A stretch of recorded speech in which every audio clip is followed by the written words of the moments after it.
comment gérer le stress en entreprise, c'est ce que nous allons voir aujourd'hui. Bonjour, ici Pierre, fondateur de l'Académie de la Haute Performance. On accompagne des sportifs et entrepreneurs à être confiants et sereins en compétition et éliminer la peur d'échouer. Alors je suis aussi l'auteur du livre L'identité gagnante, le secret du nouveau dopage légalisé que vous pouvez retrouver en description. Alors avant d'aller plus loin, vous pouvez mettre un pouce pour dire que vous likez ces vidéos et vous abonner en cliquant sur la cloche pour être sûr de ne louper aucune vidéo.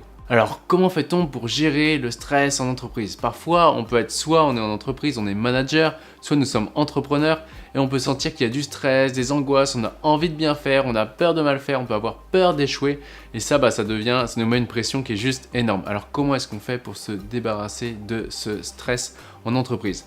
La première chose à comprendre, c'est vraiment de voir que tout stress qui vient trop fort et toute pression qui est trop forte, c'est-à-dire basée sur une peur et non pas sur le dépassement, est juste un symptôme. C'est un symptôme que là, on est en train de s'oublier, se mettre de côté au service, pour l'entreprise. C'est-à-dire que si on a peur d'échouer par rapport au regard des autres, eh bien on a peur que peut-être que les gens qui nous ont fait monter en compétences vont être déçus de nous-mêmes. Et donc là, c'est important du coup de faire ce qu'on appelle nous les dépolarisations inversées pour voir que ce que j'admire chez l'autre, j'ai à l'intérieur de moi et du coup, je n'ai rien à craindre. C'est-à-dire que ma valeur, peu importe si j'échoue ou j'ai réussi, elle reste bonne. Mais tant qu'on va se dire il faut que je fasse ça, je dois faire ça et on sent qu'on force, ça veut dire qu'on est en train de mettre de son côté son système de priorité intrinsèque pour une autorité extérieure. Et donc c'est vraiment important d'être capable d'équilibrer ses perceptions là-dessus pour pouvoir reprendre son plein potentiel. Par exemple, j'avais accompagné une manager qui était une top manager d'un très gros groupe et on avait vu qu'elle avait peur justement de décevoir un manager qui l'avait fait monter en place et donc en puissance. Et donc quand on a fait une dépolarisation inversée, elle disait sur son N+1, elle disait non mais lui de toute façon il est tout le temps parfait, etc. Alors moi quand j'entends tout le temps parfait, je sais qu'il y a une omniscience et on voit pas les fois où l'autre a pu échouer ou être moins bon. Et du coup quand on a fait la dépolarisation inversée, à la fin elle voit que waouh, mais en fait oui, en effet lui aussi ça lui arrive dans certains domaines d'être moins sûr de lui ou de faire des petites erreurs où on aurait pu faire différemment et gagner du temps. Donc juste en voyant ça, ça fait oh, ah mais moi aussi en fait, moi aussi j'ai le droit de faire des erreurs et c'est ok de faire des erreurs.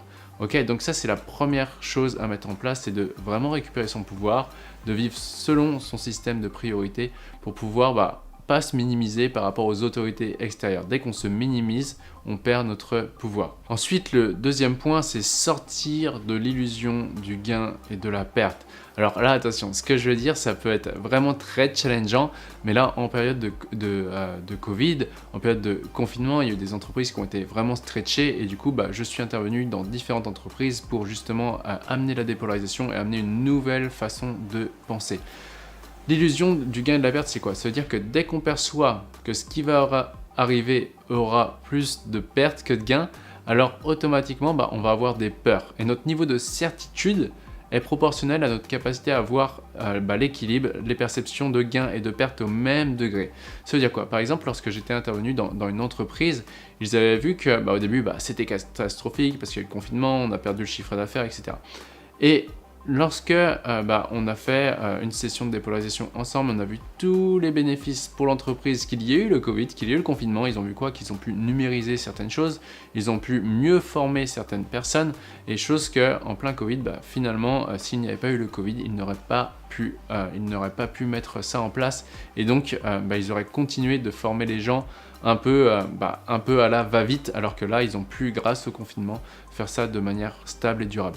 Un autre manager aussi que j'avais accompagné dans son entreprise, donc là c'était vraiment aussi une très très très grosse boîte, et bien je l'ai eu dernièrement au téléphone, il m'a dit mais c'est dingue, maintenant c'est devenu une norme de penser comme ça. C'était pareil, on a noté 50 bénéfices pour l'entreprise qu'il y ait le confinement, 50 inconvénients s'il n'y avait pas eu le confinement, jusqu'à temps qu'ils voient que boum, à chaque fois ça leur a permis d'évoluer. Pourquoi? Parce que le but à chaque fois d'être sur Terre et d'une entreprise, c'est de plus en plus évoluer. Et pour évoluer, ça va passer par des phases de destruction de l'ancienne forme et de construction de la nouvelle forme. Tout ça pour à chaque fois nous amener à aller beaucoup plus vite. Donc nous, on est dans un monde de dualité, de matière, où la plus grande problématique d'une entreprise ou d'un être humain, c'est comment je fais pour traverser plus d'espace en un minimum de temps.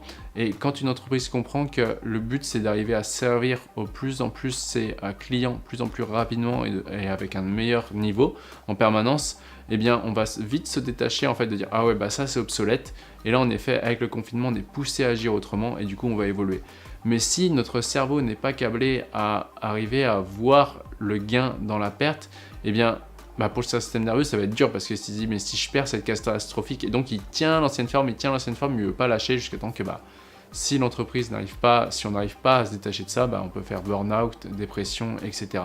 Ce qui m'amène sur le troisième point, en fait, on peut repérer tous ces symptômes lorsqu'on a une peur et qu'on n'arrive pas à gérer la peur. Eh bien, il va se passer quoi? On arrive sur la pyramide de la peur de Mani et Sam. Ça veut dire qu'on a la peur, si on n'arrive pas à gérer la peur, on va ressentir la frustration et de la colère, on va forcer et on va pas arriver à avoir le résultat que l'on veut. Et la frustration et la colère va emmener quoi? De la culpabilité et de l'impuissance. Et cette culpabilité et impuissance à long terme va amener de la dépression. Et la seule façon de passer de la peur à la confiance, c'est de sortir de cette illusion de la perte et du gain. Lorsqu'on va voir tout ça, poum, les bénéfices et les inconvénients, et qu'à un moment donné, le système nerveux, c'est impressionnant, il lâche complètement. Il dit, ok, maintenant, entre 1 et 10, tu es sûr à combien que ça va passer? Je suis sûr à 10 sur 10. Ok, ça va être challengeant, mais je suis prêt à y aller. Donc pour résumer cette vidéo, le premier point, c'est vraiment important d'être connecté à son système de priorité, ne pas se comparer aux autres et surtout pas se minimiser, bien sûr sans s'exagérer. C'est-à-dire que tant que j'admire quelque chose chez l'autre, je ne le reconnais pas en moi et je n'arrive pas à en profiter pleinement puisque je me compare et je veux faire quelque chose pour plaire à quelqu'un, si bien que je ne suis pas connecté à moi-même. Le deuxième point du coup qu'on a vu, c'est de sortir de l'illusion du gain et de la perte pour aller très vite voir tous les bénéfices quand il arrive quelque chose, puisque ça nous amène sur le troisième point, le but de la vie, le but d'une entreprise, le but d'un être humain, c'est d'évoluer. Et pour évoluer, ça va passer par des phases de destruction. Et oui, dit comme ça peut être horrible, mais c'est comme ça. Des phases de destruction et des phases du coup de construction. Destruction, construction. Et quand on arrive à lâcher la perte d'une forme, on peut aller épouser et aller chercher la nouvelle forme et finalement, plus notre système nerveux va être flexible, plus on va pouvoir beaucoup mieux gérer son stress en entreprise et même dans un milieu compétitif. Et voici pour aujourd'hui, pensez à mettre un pouce si vous avez aimé, ça fait toujours plaisir. Pensez également à vous abonner en cliquant sur la cloche pour être sûr de ne louper aucun contenu. Et aussi, si vous voulez aller plus loin, vous pouvez accéder au livre en allant dans la description. Et pour ceux qui veulent aller encore plus vite, encore plus loin, vous pouvez profiter d'un rendez-vous offert avec un coach de mon équipe. Et enfin, rappelez-vous, l'important n'est pas ce que tu fais, mais qui tu deviens. Ciao!